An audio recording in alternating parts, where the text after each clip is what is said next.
நம்முடைய கர்த்தராகிய இயேசு கிறிஸ்துவின் நாமத்தில் மீண்டும் இந்த கிழமை உங்களை வாழ்த்தி கர்த்தருடைய நாமத்தில் இந்த நிகழ்ச்சியை நாங்கள் துவங்க இருக்கிறோம். இப்பொழுது நான் அறிவித்ததைப் போல சென்ற 2 கிழமைகளாகவும் இந்த கிழமையும் இந்த நிகழ்ச்சி அரை மணி நேரம் மட்டுமே நீடிக்கும். இனி வருகிற நாட்களிலும் இவைகள் அரை மணி நேரம் மட்டுமே நீடிக்கும். கர்த்தருக்கு ஸ்தோத்திரம் உண்டாவதாக, கர்த்தருடைய நாமம் மகிமைப்படுவதாக. இந்த நாளிலும் ஒரு நல்ல அருமையான தலைப்பை குறித்து நாங்கள் சிந்திக்க போகிறோம். உங்களோடு கூட நான் பேச போகிறேன். அதை நீங்கள் நன்றாக கவனித்து பயன்பெற வேண்டும் என்று அன்போடு கேட்டுக்கொள்கிறேன். மற்ற உங்கள் நண்பர்களையும் உங்களுடைய கான்டாக்டுகளோடும் ஷேர் பண்ணி அவர்களையும் இதை கேட்க செய்யுங்கள். கர்த்தர் நிச்சயமாகவே நம்மோடு கூட பேசுவார். பரிசுத்த ஆவியானவர் பெரியவரும் நல்லவருமாயிருக்கிறார். ஆகையினாலே அவர் நம்மை வழி நடத்துவார். இந்த நாளில் கடைசி காலம் என்று நாங்கள் அடிக்கடி எங்களை ஞாபகப்படுத்திக் கொள்ள வேண்டியது மிகவும் முக்கியமாக இருக்கிறது. ஏனென்றால் இந்த கடைசி காலத்தில் நடக்கிற வஞ்சகங்கள் ஒரு பக்கம், அவைகளை குறித்து நான் அநேக தடவைகள் உங்களோடு நான் பேசியிருக்கிறேன். சாத்தானானவன் மிகவும் வெறித்தனமாக என்று கூட சொல்லலாம், எப்படியாகிலும் கர்த்தருடைய பிள்ளைகளையும் விசுவாசிகளையும் கிறிஸ்தவர்களையும் நிலை கொலையச் செய்ய வேண்டும் என்பதே அவனுடைய நோக்கமாக இருக்கிறது. அவனுக்கு காலம் முடிய போகிறது. I want you to understand or picture in your mind. இந்த காரியத்தை உங்களுடைய மனதிலே அல்லது உங்களுடைய கண்களுக்கு முன்பாக நீங்கள் இதை ஒரு படமாக இப்படி கொண்டு வர வேண்டும் என்று நான் விரும்புகிறேன். அதாவது மனுஷனுடைய சரித்திரம் 7000 வருடங்கள், அவைகளில் 6000 வருடங்கள் முடிந்துவிட்டது என்று பல முறை நான் உங்களோடு கூட பேசியிருக்கிறேன். 7வது 1000 வருஷம் ஆண்டவராகிய இயேசு கிறிஸ்துவினுடைய 1000 வருஷ அரசாட்சி, மில்லேனியம் என்று எல்லாராலும் பேசப்படுகிறது, நாங்களும் அறிந்திருக்கிறோம். ஆக அந்த மில்லேனியம் வரப்போகிறது. மில்லேனியம் வந்துவிட்டால் சாத்தானுடைய நிலை என்ன? இப்பொழுது அவன் பூமி எங்கும் உலாவித் திரிந்து கொண்டிருக்கிறான், எல்லாரையும் வஞ்சித்துக் கொண்டிருக்கிறான். வெளிப்படுத்தின விசேஷத்தில் நாங்கள் பார்க்கிறோம், பூமி அனைத்தையும் மோசம் பண்ணுகிற பெருமிய பாம்பாகிய பிசாசு என்று போடப்பட்டிருக்கிறது. பூமியில் அனைத்தையும் மோசம் பண்ணி கொண்டிருக்கிறான், அனைவரையும் வஞ்சித்துக் கொண்டிருக்கிறான். ஏனென்றால் 1000 வருஷ அரசாட்சி ஆரம்பித்து விட்டால் இவனுடைய கதி என்ன என்பது அவனுக்கு நன்றாக தெரியும். ஆனால் நாங்கள் அதை சரியாக புரிந்து கொள்ளாமல் இருப்பதுதான் விசுவாசிகளும் கிறிஸ்தவர்களுமாய் இருக்கிற எங்களுக்கு ஒரு பெரிய தடைகளாக இருந்து கொண்டிருக்கிறான். இது எதை நமக்கு காட்டுகிறது என்றால், அவனுடைய காலம் முடிய போகிறது. 6000 வருஷம் முடிஞ்சு போச்சு, 1000 வருஷம் தான் மிச்சம் இருக்கு. அதுல இயேசு கிறிஸ்துவினுடைய மில்லேனியல், அதாவது 1000 வருஷ ஆட்சி வர வேண்டும். அப்படி வந்துவிட்டால் சாத்தானுடைய நிலை என்ன என்று வேதவசனத்தில் தெளிவாக போடப்பட்டிருக்கிறது. என்னவென்றால், அவன் இந்த 1000 வருஷம் சங்கிலிகளினால் கட்டப்பட்டு பாதாளத்தில் போய் தள்ளப்படுவான் என்று போடப்பட்டிருக்கிறது. நரகத்தில் இல்லை, அது அப்புறம் அடுத்த ஸ்டேஜ்.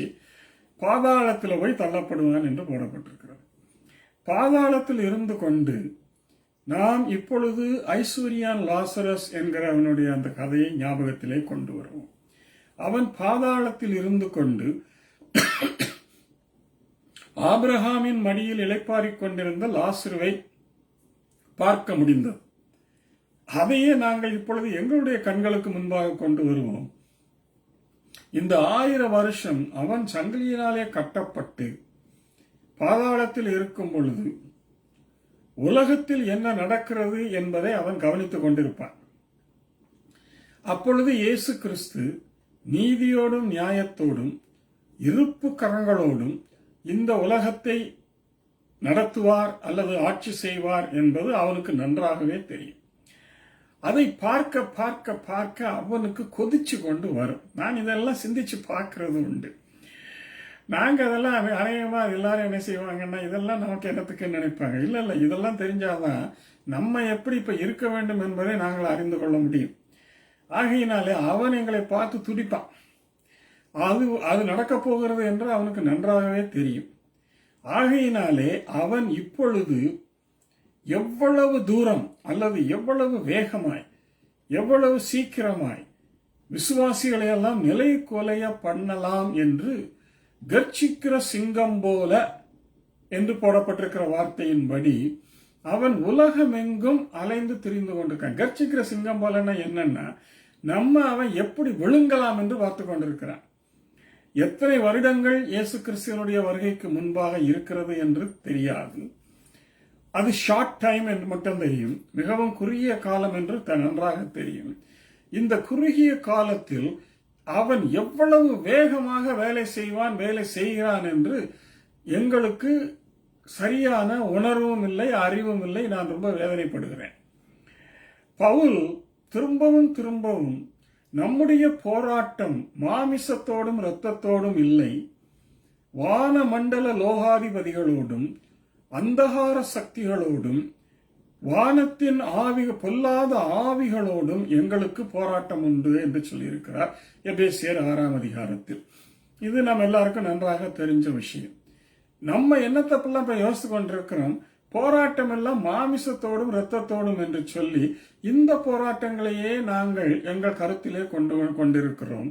ஆகையினாலே நாங்கள் அந்த ஆவிக்குரிய போராட்டத்திற்கு சரியாக எங்களை ஆயத்தப்படுத்திக் கொள்ளவில்லை. அதுதான் இப்ப இருக்கிற சூழ்நிலை. ஆவிக்குரிய போராட்டம் என்றால் யாரோடு என்று முதலாவது நீங்கள் அறிய வேண்டும். சாத்தானோடும் அவனுடைய சேனைகளோடும் அந்தகார லோகாதிபதிகளோடும் இருளின் தூதர்களோடும் இந்த போராட்டம் நடக்கப் போகிறது. இந்த போராட்டத்தில் நாம் எங்களை காத்துக்கொள்ள வேண்டியதுதான் மிகவும் முக்கியம். இந்த போராட்டம் காத்துக்கொள்ள வேண்டிய போராட்டம். இந்த போராட்டத்திற்கு அவர் என்ன சொல்லுகிறார், நீங்கள் சர்வாயுத வர்க்கத்தை தரித்துக் கொள்ளுங்கள் என்று சொல்லுகிறார். நான் என்னுடைய அறிதலுக்கு எட்டினபடி, என்னுடைய சிந்தனையில் தோன்றுகிறபடி நான் இப்பொழுது என்னை நினைத்துக் கொண்டிருக்கிறேன் அல்லது நினைக்கிறேன் என்றால், போராட்டம் ஆரம்பித்து விட்டது, வெகு வேகமாக ஆரம்பித்து விட்டது. இதை வேறு வார்த்தைகளிலே சொல்ல வேண்டுமானால், war has been declared. We are on war footing. அதாவது இரு நாடுகளுக்கு இடையோ இரு தேசங்களுக்கு இடையோ ஒரு யுத்தம் என்று அறிவிக்கப்பட்டு விட்டால் எப்படி இரண்டு பக்கத்து வீரர்களும் ஆயத்தமாய் இருப்பார்கள், போரிட ஆயத்தமாய் இருப்பார்கள், போரை சந்திக்க ஆயத்தமாய் இருப்பார்கள் என்கிற ஒரு சூழ்நிலையில் இப்பொழுது நாங்கள் இருக்கிறோம். நாங்கள் ஒரு பக்கம் இப்படி இருக்கிறோம், அடுத்த பக்கம் பிசாசானவன் கர்ச்சிக்கிற சிங்கம் போல அவன் தன்னுடைய சேனைகள் எல்லாவற்றையும் கூட்டிக் கொண்டு எங்களை தகர்க்கிறதற்கு அவன் முயற்சி செய்து கொண்டிருக்கிறான். ஆகையினாலேதான் இந்த உலகத்தில் இப்பொழுது நம்மை சுற்றிலும் இப்படிப்பட்டதான காரியங்கள் நிகழ்ந்து கொண்டிருக்கிறது. நாங்கள் அதை என்னடா உலகம் இப்படி போய்கொண்டிருக்கிறது என்றுதான் நாங்கள் நினைத்து வேதனைப்படுகிறோமே தவிர, ஆனால் இதற்கு காரணம் பிசாசும் அவனுடைய சேனைகளும் முழு போர்ஸோடு முழு வேகத்தோடு கர்ச்சிக்கிற சிங்கம் போல யுத்த களத்திற்குள் இறங்கி விட்டார்கள் என்பதை நாங்கள் மனதில் கொள்ள வேண்டும். இதைத்தான் உங்களுடைய சிந்தனையிலும் உங்களுடைய மனதிலும் கண்களுக்கு முன்பாக படம் பிடித்து பாருங்கள் என்று நாங்கள் சொல்லுகிறேன். We are on war footing. The war has started against the devil and all his powers, all his angels, all the powers of darkness. எல்லாவற்றோடும் கூட இப்பொழுது யுத்தம் தொடங்கிவிட்டது. கடைசி காலத்தின் அறிகுறியாக இப்பொழுது நடக்கிற சகல சம்பவங்களும் அதை நமக்கு உறுதிப்படுத்தி காண்பிக்கிறது. அருமையான கர்த்தருடைய பிள்ளைகளே, ஜனங்களே, நான் உங்களுக்கு ஒரு எச்சரிப்பை கொடுப்பதற்காகத்தான் இந்த பதிவை நான் உங்களுக்கு கற்றுத்தந்து கொண்டிருக்கிறேன். The war has begun. The war has been declared. The enemy is the entire satanic army. நாங்கள் எப்படி இருக்கிறோம்? நாங்கள் இப்படி மாமிசத்தோடும் இரத்தத்தோடும் போராட்டம் என்று இவ்வளவு காலம் வீணடித்ததைப் போல இனி எங்களால் வீணடிக்க கூடாது, முடியாது. அப்படி வீணடித்தால் நாங்கள் தோல்வியை அடைய வேண்டியது இருக்கும். ஆகையினாலேதான் பவுல் தெளிவாக சொல்லுகிறார், பேராயுத வர்க்கத்தை தரித்துக் கொள்ளுங்கள். இப்ப தரித்துக் கொண்டிருக்கிறோமோ இல்லையோ என்பதை நாங்கள் கொஞ்சம் சிந்தித்து பார்த்தால் நலமாயிருக்கும் என்று நினைக்கிறேன். என்ன போராயுத வர்க்கத்தை நீங்கள் தரித்துக் கொண்டிருக்கிறீர்கள்? சிலவற்றை நான் இப்பொழுது குறிப்பிடுகிறேன். சென்ற வாரம் விசுவாசம் என்னும் கேடயம் என்பதை குறித்து ஒரு இடத்திலே நான் பேசினேன். இப்பொழுது ஒரு 5 காரியங்களை நான் உங்களுக்கு சொல்லலாம் என்று இருக்கிறேன். சத்தியம் என்னும் இடைக்கச்சை என்று போடப்பட்டிருக்கிறது. அருமையான சகோதர சகோதரிகளே, இந்த கடைசி காலத்தில் நீங்கள் வேத வசனத்தை, சத்தியத்தை, சத்தியம் என்று நான் சொல்லுவது எல்லாம் இயேசு கிறிஸ்துவை பற்றி சொல்லப்படுகிற காரியங்கள். சும்மா இவங்க கண்ட மீடியாவிலையும் கண்ட யூடியூப்லயும் இவங்க பேசுகிற பேச்சுகள் எல்லாம் சத்தியமே கிடையாதுங்க. அதையே நம்ம ஜனங்க இன்னும் புரிஞ்சுக்க மாட்டேங்கிறாங்க. சத்தியம்னா இயேசு, இயேசுனா சத்தியம். சத்தியத்தை அறிவீர்கள் என்றால் இயேசுவை அறிவீர்கள். இயேசுவை அறிந்தால் மட்டுமே உங்களுக்கு சத்தியத்தை அறிவீர்கள், சத்தியம் உங்களை விடுதலை ஆக்கும் என்கிற அந்த வாக்குத்தத்தம் அப்பொழுதுதான் நமக்கு நிறைவேறும். சத்தியமாகிய இயேசுவை நாங்கள் அறிந்திருக்க வேண்டும். சரி, இன்னொன்னு என்னடான்னா, இயேசு கிறிஸ்துவுக்கு தேவனுடைய வார்த்தை என்கிற இன்னொரு பெயர் இருக்கிறது. அப்ப தேவனுடைய வார்த்தை சத்தியம். ஆக இதை ஒரு முக்கோணமாக எடுத்துக்கொள்வோம். முக்கோணத்தின் ஒரு சைடு இயேசு, மற்ற சைடு தேவனுடைய வார்த்தை, அதுவும் இயேசுதான். மூன்றாவது பக்கம் சத்தியம், அதுவும் இயேசுதான். அப்ப இந்த மூன்றையும் அறிகிற அறிவிலே நாங்கள் தேர்ந்திருந்தால்தான் சத்தியத்தை அறிவீர்கள், அது உங்களை விடுதலையாக்கும் என்கிற வாக்கு தத்தத்திற்கு நாங்கள் சுதந்திரவாளிகளாக மாறுவோம். இல்லாவிட்டால் மாற மாட்டோம். இதெல்லாம் அடிப்படைங்க. இதெல்லாம் புரியாம சும்மா கர்த்தர் ஆசீர்வதிக்கிறார், வீடு தருவார், காசு தருவார், ஐயோ கேட்டு எனக்கு புளிச்சு போச்சுங்க. இதெல்லாம் சத்தியமே கிடையாதுங்க. இதெல்லாம் காஸ்பலே கிடையாது. இது சுவிசேஷமும் கிடையாது, சத்தியமும் கிடையாது. இவங்கள் பேசுகிறதெல்லாம் இவங்களாக தெரிந்து கொண்டு இவங்களாக உருவாக்கி கொண்ட இவர்களுடைய சொந்த சத்தியம். அதுல எல்லாம் ஒரு பிரயோஜனம் கிடையாது. சத்தியம் என்றால் தேவனுடைய வார்த்தை, தேவனுடைய வார்த்தை என்றால் இயேசு, இயேசு என்றால் சத்தியம், சத்தியம் என்றால் தேவனுடைய வார்த்தை, தேவனுடைய வார்த்தை என்றால் இயேசு. அது சுத்தி வந்து கொண்டே இருக்கும். இதை அறியாமல் எல்லாரும் இப்பொழுது அவர்கள் இஷ்டத்துக்கு வாழ்ந்து கொண்டிருப்பதை பார்க்கும் பொழுது எனக்கு வேதனையாக இருக்கிறது. இப்படிப்பட்ட ஒரு வாழ்க்கை முறையை சாத்தானவன் புகுத்தி விட்டான். சபையிலும் புகுத்தி விட்டான், கிறிஸ்தவர்களுடைய விசுவாசிகளுடைய வாழ்க்கையிலும் புகுத்தி விட்டு அவன் இப்பொழுது தன்னுடைய சேனைகளோடு போராட்டத்தில் இறங்கிவிட்டான். இதை உணராமல் நாங்கள் எப்பொழுதும் போல வாழ்ந்து கொண்டிருப்பதுதான் வேதனை. எனக்கு இப்போ இன்னொரு காரியத்தை உங்களுக்கு நினைப்பூட்ட விரும்புகிறேன். நோவாவின் காலத்தில் நடந்தது போல என்று போடப்பட்டிருக்கிறது. நோவாவின் காலத்தில் நடந்தது என்னவெல்லாம் என்பதை நான் இப்பொழுது திரும்ப விளக்கினால் எனக்கு நேரம் காணாது. ஆனால் அதிலே ஒன்றை மாத்திரம் நான் உங்களுக்கு நினைப்பூட்டுகிறேன். நோவா 120 வருடம் இயேசு வருகிறார், மழை வருகிறது, ஜலப்பிரளயம் வருகிறது என்று அவர்களுக்கு பிரசங்கித்தான். அதிலே அந்த வார்த்தையை நீங்கள் கவனித்து பார்த்தீர்கள் என்றால் தேவனுடைய நீதியின் நிமித்தம் அப்படி என்று வருகிறார். அதாவது தேவன் மனுஷர்களை நியாயம் தீர்க்க நீதியின் நிமித்தம் ஜலப்பிரளயத்தை அனுப்பி நோவாவின் காலத்தில் அனைத்து உயிரினங்களையும் அவர் அழித்தார் என்பது நாம் எல்லாருக்கும் தெரியும், வேதத்தில் எழுதப்பட்டிருக்கிறது. அதை மறுக்க ஒருவராலும் முடியாது. அப்பொழுது 120 வருடங்களாக அவன் தேவ நீதியை பிரசங்கித்தான், தேவனுடைய நீதியின் எச்சரிப்பை பிரசங்கித்தான், ஜலப்பிரளயம் வரப்போகிறது என்கிற எச்சரிப்பை பிரசங்கித்தான். ஆனால் எல்லாவற்றையும் கேட்டும் கேளாதது போலவும் அந்த ஜனங்கள் இருந்தார்கள். அதை போலவே இப்பொழுதும் இருக்கும் என்கிறதை நான் ஞாபகத்தில் கொண்டு வர விரும்புகிறேன். அவங்க கல்யாணம் பண்ணாங்க, பெண் கொடுத்தாங்க, விருந்து சாப்பிட்டாங்க, தண்ணி அடிச்சாங்க, இதெல்லாம் தேவையில்லைங்க. இதுதாங்க முக்கியம். நீதியை குறித்து பிரசங்கித்தான், வரப்போகிற ஜலப்பிரளயத்தை குறித்து எச்சரித்தார். இது 2 தான். இப்ப இந்த கடைசி காலத்தின் எச்சரிப்பு அது ரெண்டு தான். இயேசு கிறிஸ்து வரப்போகிறார் என்பது செய்தி. வரும் பொழுது எப்படி இருக்கும், எப்படி இருக்க வேண்டும், கடைசி காலத்தில் என்ன நடந்து கொண்டு இருக்கிறது, சாத்தானினால் வரக்கூடிய சகல அபாயங்கள் என்ன என்பது எச்சரிப்பின் அர்த்தம்.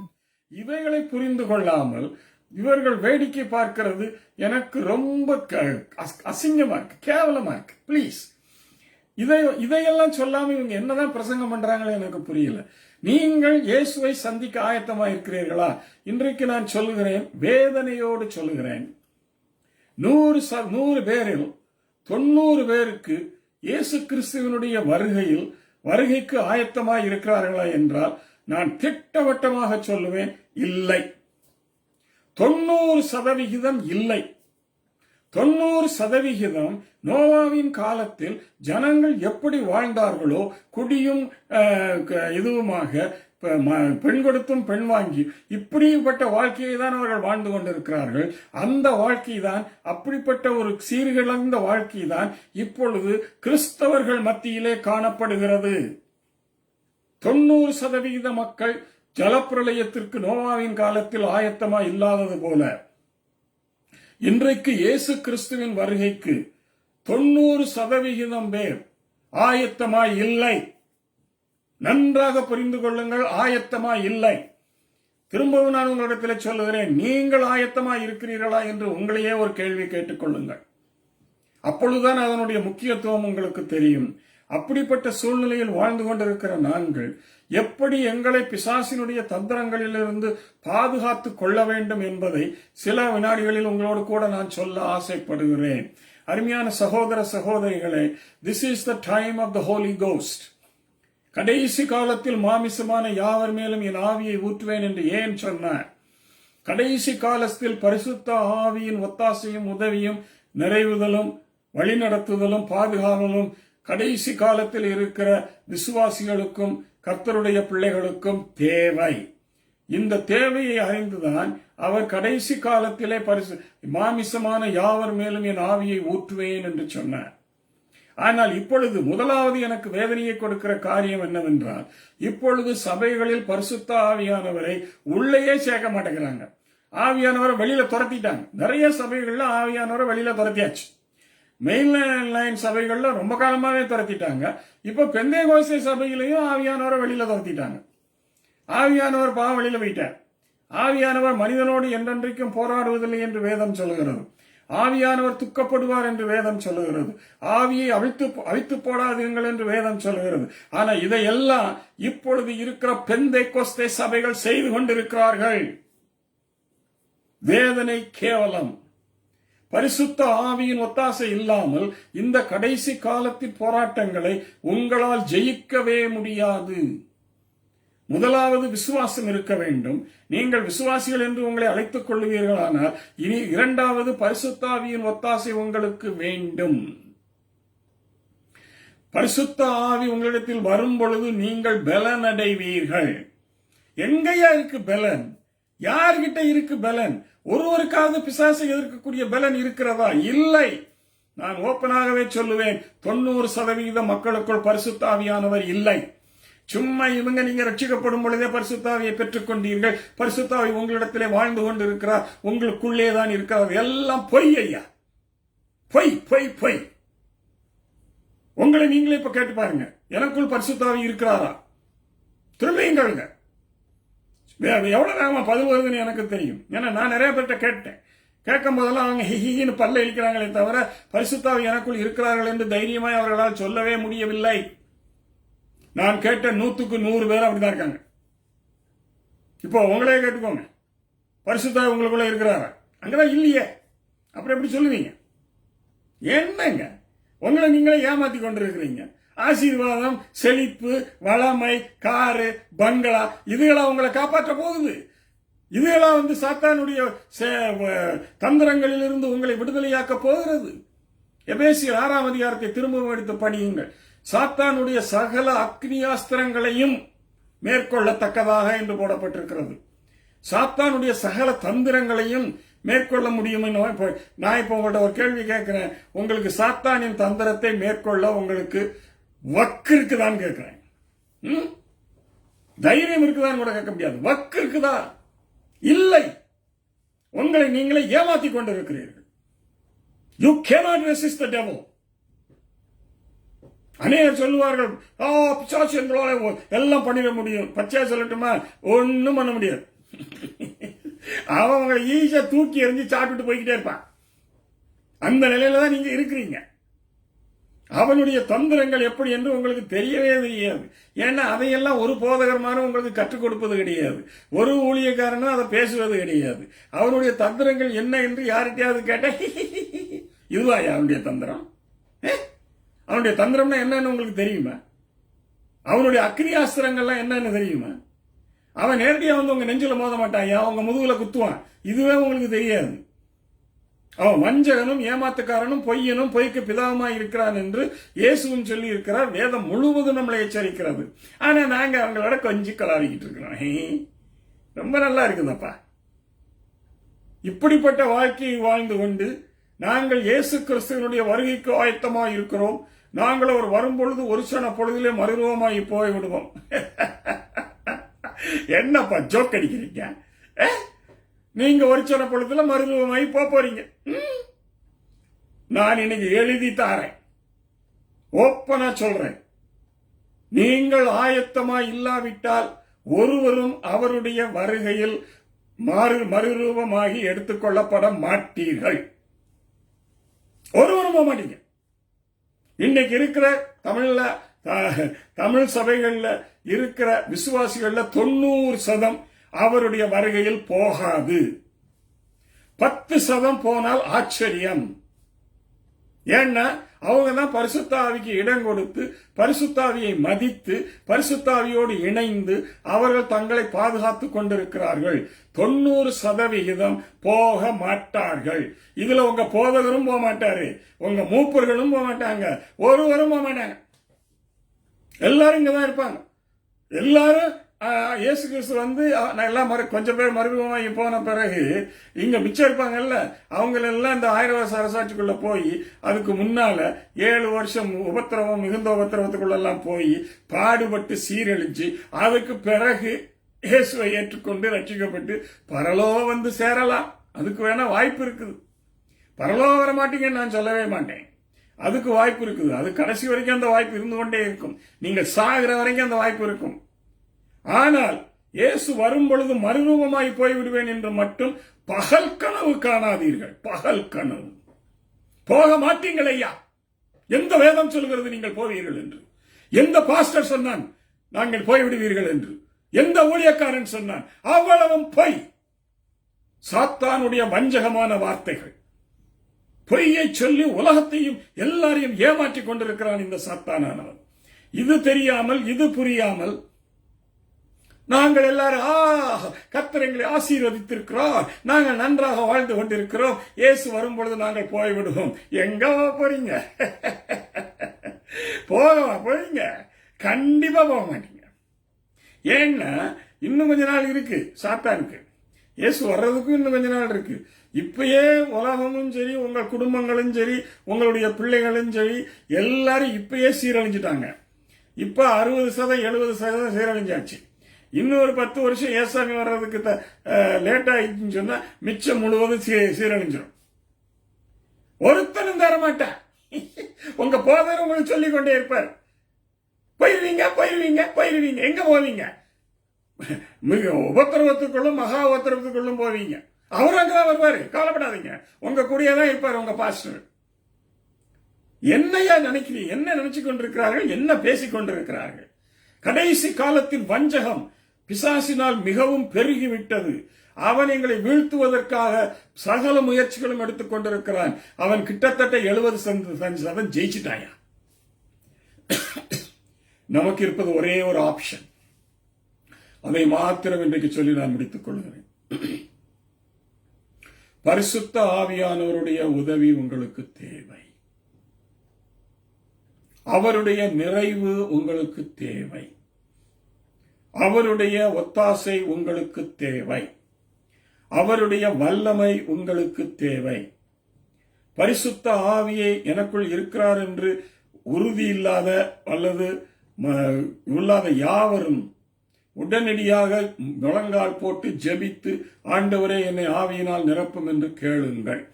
இல்லாவிட்டால் உங்கள் போதகர் பேச்சுகளை கேட்டு நாசமாகி விடுவீர்கள். நாசமாகி கொண்டுதான் போய்கொண்டிருக்கிறீர்கள். இப்பயாவது திருந்துங்க. பரிசுத்த ஆவியானவர் மட்டுமே பிசாசை அல்லது சாத்தானை எதிர்க்க உங்களுக்கு உதவி செய்ய முடியும். இன்றைக்கு சாத்தானுடைய பிரதிநிதியாக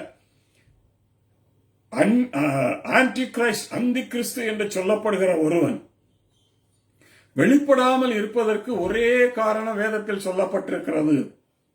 பரிசுத்த ஆவியானவர் இந்த உலகத்தில் இருக்கிற வரைக்கும் சாத்தான் அந்தி கிறிஸ்துவை வெளியே காண்பிக்க மாட்டான், காண்பிக்க முடியாது. என்றைக்கு பரிசுத்த ஆவியானவர் இந்த உலகத்திலிருந்து எடுபட்டு போகிறாரோ அன்றைக்கு அந்தி கிறிஸ்து வெளிப்படுவான். இவங்க எல்லாம் சும்மா அந்தி கிறிஸ்து இங்க இருக்கிறான், அங்க இருக்கிறான், ஐரோப்பாவில் இருக்கிறான், அமெரிக்காவில் இருக்கிறான், அவன் ஒரு அந்தி கிறிஸ்து, இவன் ஒரு அந்தி கிறிஸ்து, என்னன்னு தெரியாம உளறி கொண்டு இருக்கிறாங்களையா. அந்தி கிறிஸ்து பரிசுத்த ஆவி, அதாவது ஒண்ணு நீங்க மறுரூபமாயி போகணும். அன்னைக்குதான் பரிசுத்த ஆவியாரும் போவாரு. அப்பதான் அந்தி கிறிஸ்து வருவான். அப்ப அந்தி கிறிஸ்து வருவாரு நீங்க பார்க்கவே மாட்டீங்க. ஆனா அந்தி கிறிஸ்து வருவான், வந்துட்டான், போயிட்டான்றாங்க. என்னையா இதெல்லாம்? நீங்க உண்மையிலேயே மறுரூபமாகி எடுத்துக்கொள்ளப்பட்டீர்கள் என்றால் நீங்கள் அந்தி கிறிஸ்து பூமியிலே வெளிப்படுவதை காண மாட்டீர்கள். இதை யாராவது உங்களுக்கு சொல்லிக் கொடுத்திருக்காங்களா? யாராவது சொல்லிக் கொடுத்திருக்கிறாங்களா?